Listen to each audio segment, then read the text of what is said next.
Yo, people, what's going on? Welcome back. I'm here with RJ again. What's going on, brother? You all right? Yeah, I'm good, man. I'm liking the fact you've had me on your channel twice in 2 months. I know, yeah. I had to wait years to get on your channel. We are struggling at the minute. So, can't get any guests. So, do you know what I mean? We'll just go to the dregs and get Jay out here. This video is going to be titled something like the 11 to beat Manchester City, which is quite drastic. Maybe we should change it to like, get a plucky draw. What is this? 11 lawyers to take him to court? Because that's probably our best chance. Legal action. I didn't think of that. That's a good idea.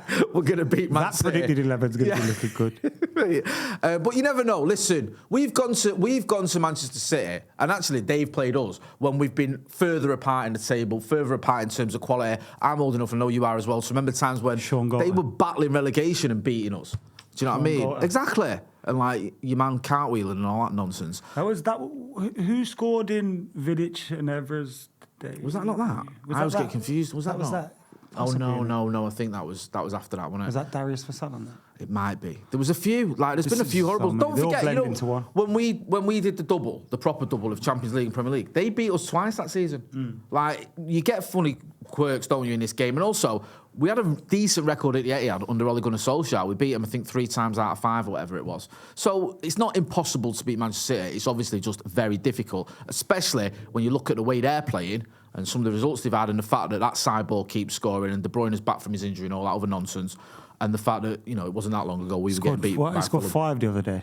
Something like that. I turned it over after. I flicked over and just see what was going on. I saw him banging in his 4th and I just turned back over. You know what, though? Blackburn. Despite the fact we had no midfield against Forest, what I actually thought was better was Lindelof at centre-back and Varane. I thought that looked a little bit better than we've looked recently. Yeah. I don't remember them two looking, and I thought Delors played well. No, I thought, I think it was one of them, right? It's a weird performance because it wasn't great, and it's not like you get excited and go, oh, it was such an entertaining game, whatever, but it's a difficult ground to go to. We obviously had to make a lot of changes. We got a result, and I thought we were... They were bad, though. They were bad. I'm not pretending we're bad, and they were bad. Yeah, it was like 2 bad teams, just it was less bad than the other one. But also, I thought we deserved to win. I do. I thought for the last 20 minutes, we looked up for it, and they seemed to... We had a lot of chances to get a bit leggy. I expected them to be better in the second half. I did. I was worried. Yeah, because you look at their team, you think they've got a lot of decent players there, but they never really got going, did they? And that's what we needed. It was a strange one there, I think. Yeah. I mean, let's not talk about Forest. Let's not talk about victories. Let's talk about the imminent losses. No, I meant Forest as talk about the game itself. I did think the midfield scared me, man. Kobbie Mainoo's got to come back in for this game. I like the fact we didn't play him. I like the fact we got away with not playing him because I get the idea of maybe resting him now and again because it's a bit much to play him week in, week out for an 18-year-old who, don't forget, had a serious injury in the summer as well. So I understood that decision, although it pained me watching McTominay at times in that midfield. He's such a weird guy, Scott McTominay. He does things when you think, okay, like, you know, scores goals every time he plays for Scotland, scores a lot of goals for United, and you think, can't fault that. But then sometimes... I watched him do one pass and the camera was like panned out. It went to a Forest player. There was no United players in shot. And there was no one even within a 20 feet radius. And you're like, what is going on? That's normally when I go to people. See what I've been saying? What was that? Like, what were you thinking? What were you trying to do? So, listen, we know what he can do. I'm not knocking him too much. But that's why he's going to be a little surprised at the end of this video with my team. Okay.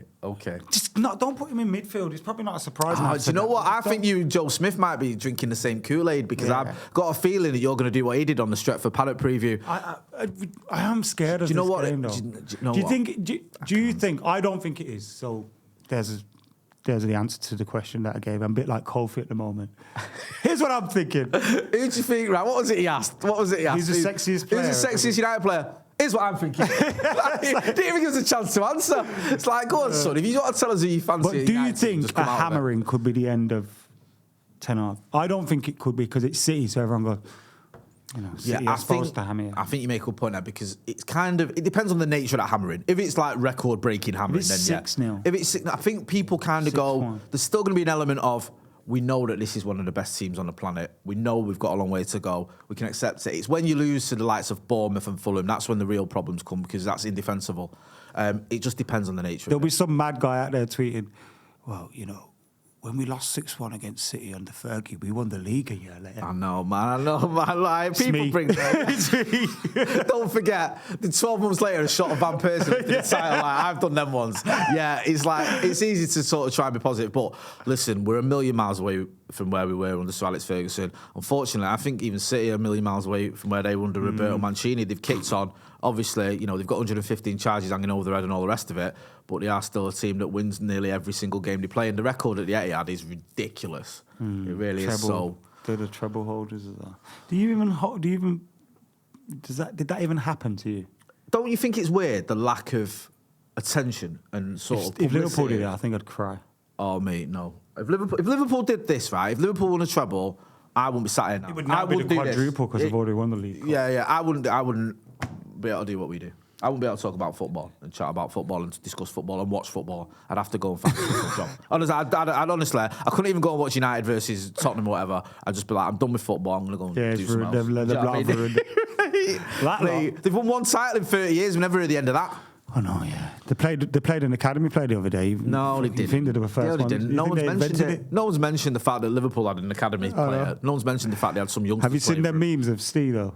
No, Steve's like, honestly, no one mobilises like Scouse Twitter when they mobilise. There's a lot of funny memes. Steve Howson has been getting it both barrels ever since he dead. He loves it.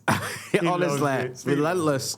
We've all been there, Steve. Hang on in there, son. All right. So the video's called The 11 to beat Manchester City. Okay. Are we doing this together? How to beat Manchester City. Is this obviously Onana's in goal. I thought he played well against Forest. Yeah, I like you're doing what everyone does.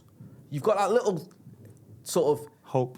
In your voice, there's that little sort of high pitchness in your voice, like it's almost like a surprise.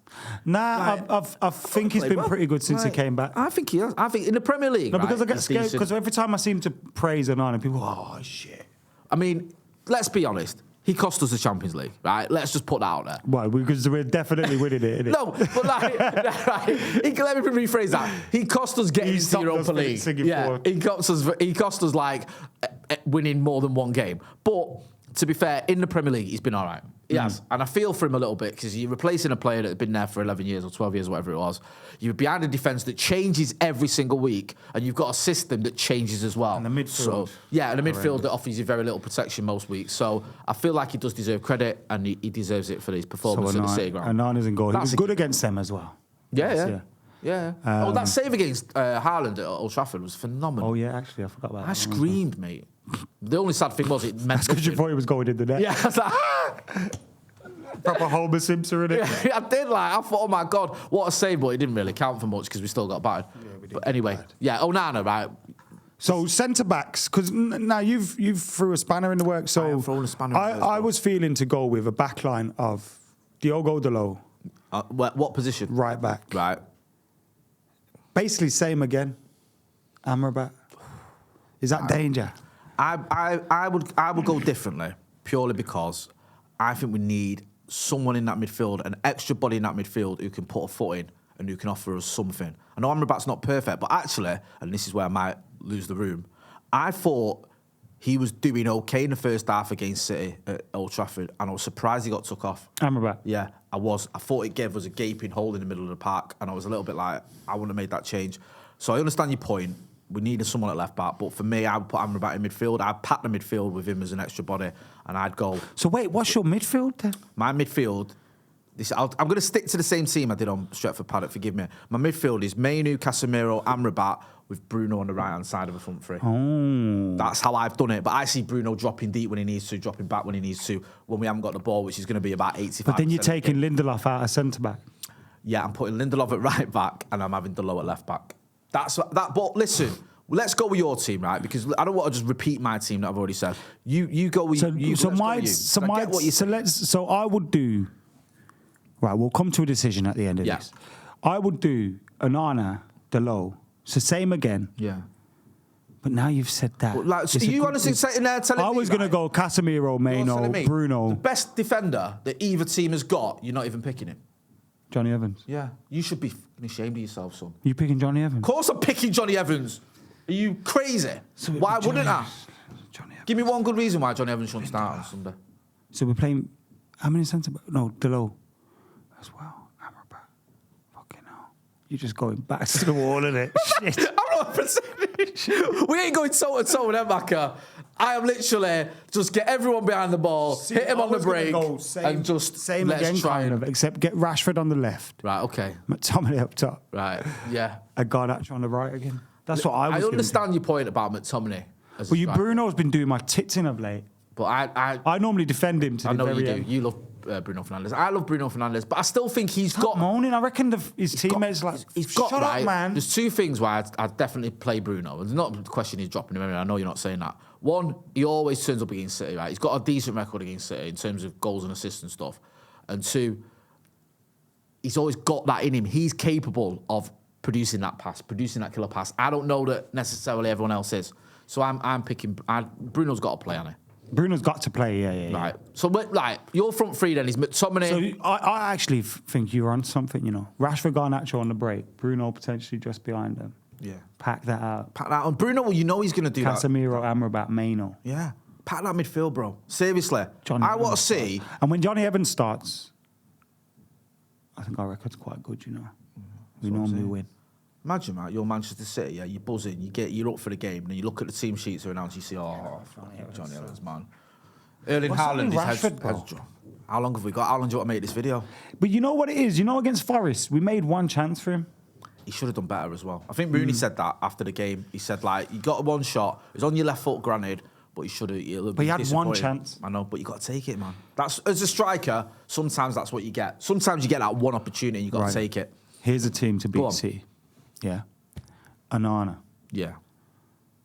Delo on the left is where we're going. Although he's been very good and I think he's quite... I hear that. Lindelof. I get why you're not putting Lindelof on the left again because he was poor. He couldn't pass. No. It was weird. Honestly. Evans, Varane, bang. Kobe Maino, Casemiro, Amrabat. Yes. Bruno. Maybe like a diamond. Mate, why not? Love a diamond, mate. I absolutely love a diamond. That is perfect, yeah. You've cracked it. That's it. That is the answer. Garnacho, Rashford up top. Bro, right? We need Højlund back, man. How do you beat Man City? The answer is one word, diamond. You've cracked it. Yeah, if you watch it, Ten Hag, we've solved it for you. Mate. Yeah? Pep will be shitting himself. Pep is shitting himself. Ten Hag, I'm shitting myself for Ten Hag. Anyway, we'll talk about that later. Thank you, Jay. Always a pleasure, my brother. It's good to have solved that with you.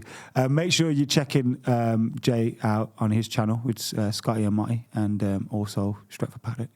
Subscribe, get your 11s in below, all that. Oh, man.